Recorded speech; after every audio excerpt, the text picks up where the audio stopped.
And there's some breaking news that's coming in. The International Monetary Fund has raised 2023 economic outlook for Asia, and it sees China and India making up half of global growth. The International Monetary Fund raised its forecast for Asia Pacific, saying that the region's growth will be primarily driven by resilient growth in India and China's recovery.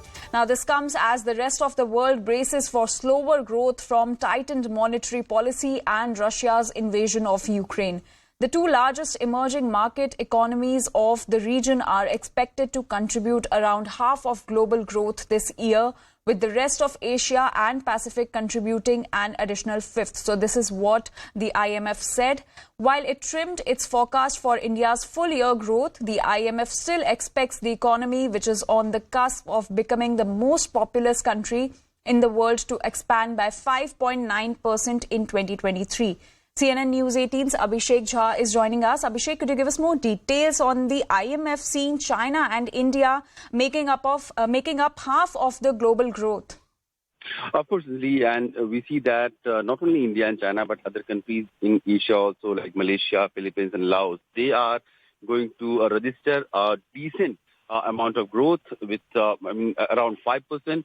And this is happening at a time when the world is still coming out of the crisis that has faced in the last 3 years due to pandemic, and on top of it, we are witnessing this Ukraine-Russia war, which has also sort of collapsed the global supply chain of food, fertilizer, and fuel, which is a very strong component of any country's economic growth.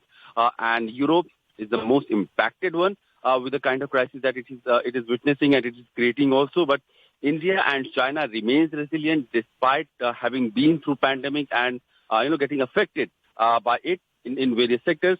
And this resilient economy is going to see a growth of about 4.6%, while it had grew by 3.8% last year. So the growth momentum is continuing despite global slowdown and countries around the world being impacted by the economic slowdown. India and China remains resilient, and they are from the average of world, which is also not very decent. They are going to have about 0.3% higher growth momentum than the average growth rate. So this is what the IMF is foreseeing in the coming years. So, and clearly India and China are going to steer the world out from the global slowdown.